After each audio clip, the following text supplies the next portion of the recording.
Hello, welcome to Unicorn Princess Tarot. So, ito yung reading natin for Fire Sign, Aries, Leo, and Sagittarius.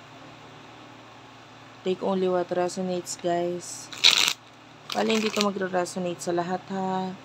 Kasi hindi ko naman talaga makakuha lahat ng energy ng fire sign sa mundo. Kung hindi ka nakaka-relate, nakaka-resonate, huwag ipilit. May mga next readings pa naman tayo. Okay? So, pwede ka magpa-personal reading kay Jing Tarot Trader. Search mo na lang siya sa Facebook. Again, this is for Fire Sign, Aries, Leo, and Sagittarius. Let's start your reading. Okay. Sana mag-comment ka sa baba, no? Kahit heart-heart lang, smileys. Malaking bagay yun sa akin. Kunin natin yung main energy mo muna, Fire Sign. For Fire Sign.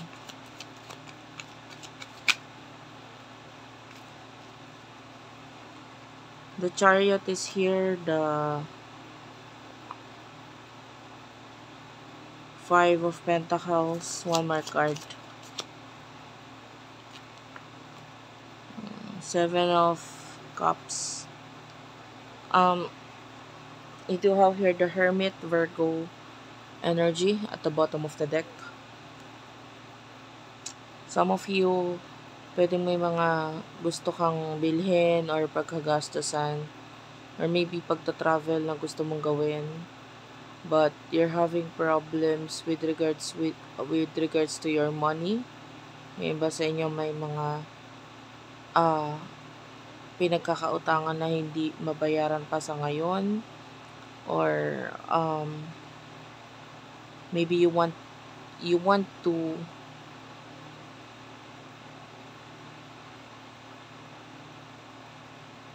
buy something, yun nga, may bibilhin, or maybe yung iba importante, yung iba hindi naman. Pero yun nga, you're having problems with your finances, and parang wala kang choice kundi magstay at home with the Hermit, no?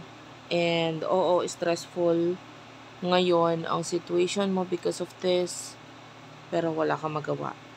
But I can see some of you, maybe you are stable or someone is in your life na siya yung stable. And yung iba pwedeng malayo sa itong taong to, pero yung iba okay lang kahit hindi naman kalayuan itong taong to. But I can see a very successful person. Maybe marami siyang talents. And this person, siya yung willing magbigay or siya yung willing tumulong para kahit papaano maibsan or mawala sa isipan mo itong mga problemang ito. So, someone here is willing to help you.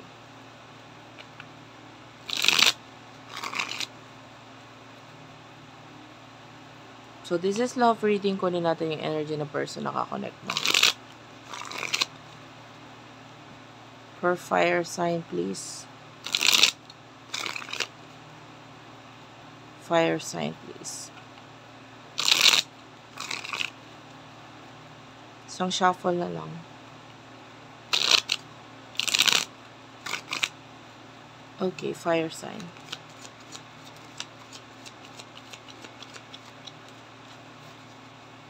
Okay, fire sign.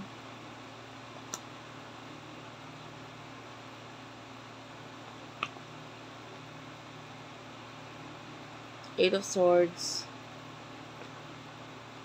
Page of Swords and Eight of Swords and Nine of Swords. Page of Swords is here. Gemini, Libra, Aquarius could be dealing with an air sign. Temperance is at the bottom of the deck.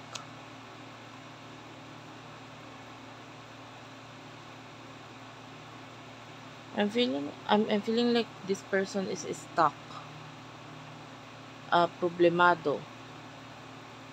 Stress. Pagod.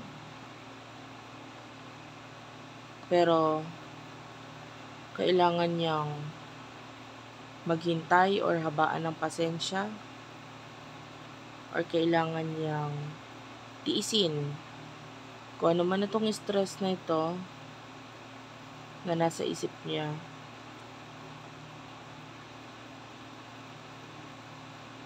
But may mga times na hindi na lang pinapansin ng person na ito yung mga bagay na lalo pang makakapagpa-stress sa kanya. Could be dealing with someone who is younger than you, mas bata sa'yo, or maybe yung stress has something to do with the child.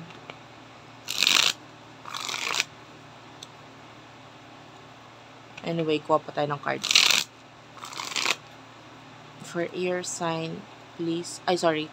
Fire sign. Yeah, you could be dealing with an air sign. For fire sign, please.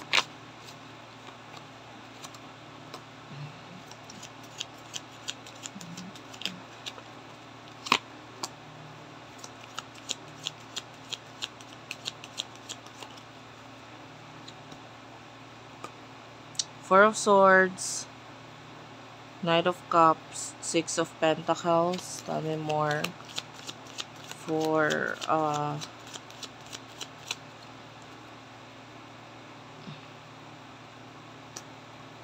fire sign. Five of Swords, Knight of Wands, the Hanged Man, and the Queen of Cups. Okay.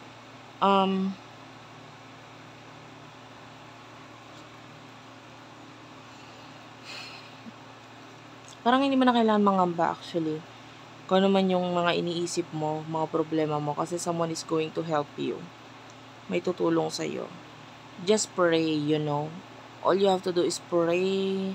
Magtiwala ka lang. Rest, of course. You need to rest, heal. Kung ano man yung mga nararamdaman mo na hindi maganda sa katawan mo, mag-focus ka doon kasi kailangan mo talaga maging healthy.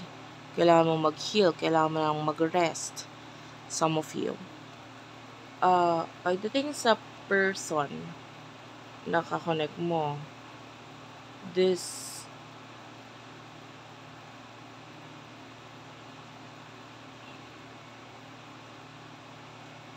person could be waiting, or someone is waiting dito sa person na ito. By the way, nakaamoy ako ng amoy diaper. This could be a reading. Maybe kapapalit mo lang ng diaper or something to do with diaper. Anyway, meron siyang hinihintay.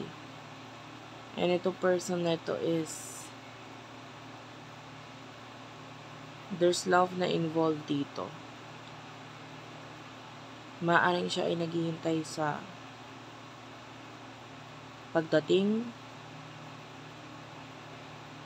I want to know the situation. Sa totoo lang, I don't have idea kung ano yung connection mo sa taong to. So, alamin natin, ano bang connection mo sa kanya.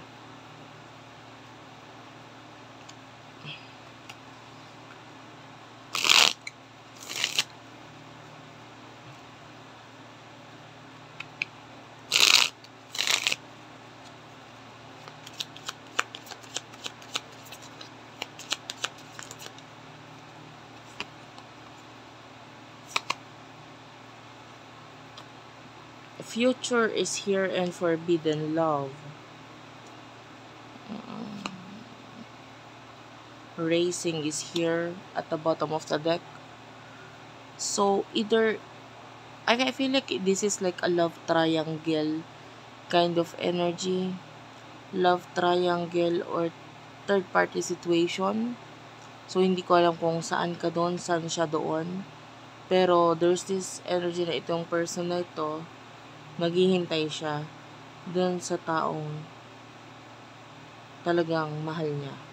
But currently, siya ay stuck. Okay?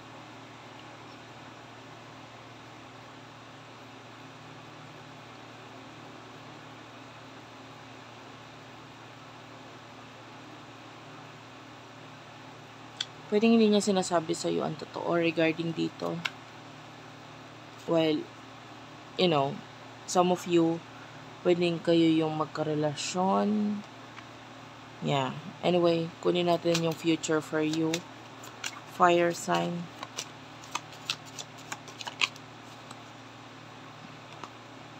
Nine of Wands, the Fool, King of Swords, and the Devil. In the near future for fire sign. Nine of Pentacles, Knight of Pentacles, fire sign.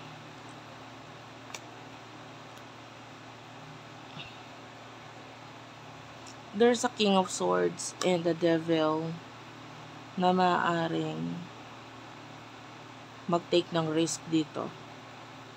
I can see possible reconciliation. And itong reconciliation with this person can give you success, or pwede may mga offer itong taong ito na makatulong sa'yo pagdating sa problema mo with the Nine of Wands. And yeah, in the near future,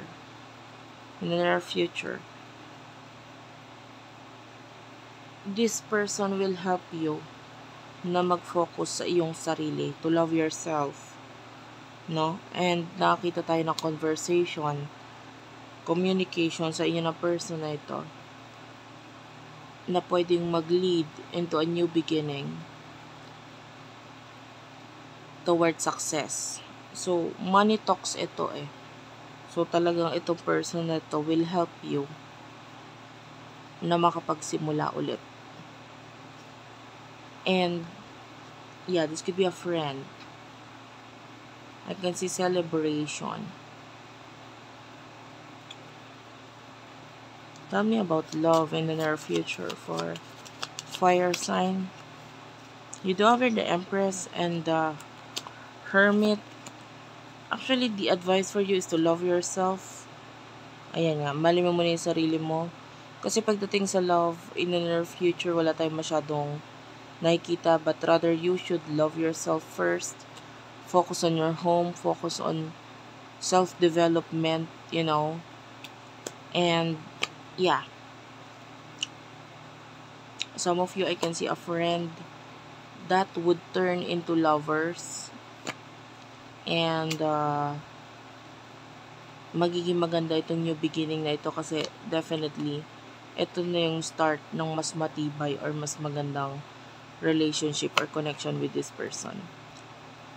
Pati mga pamilya, pabor dito sa connection na ito. So anyway, thank you for watching. I love you all. And bye-bye.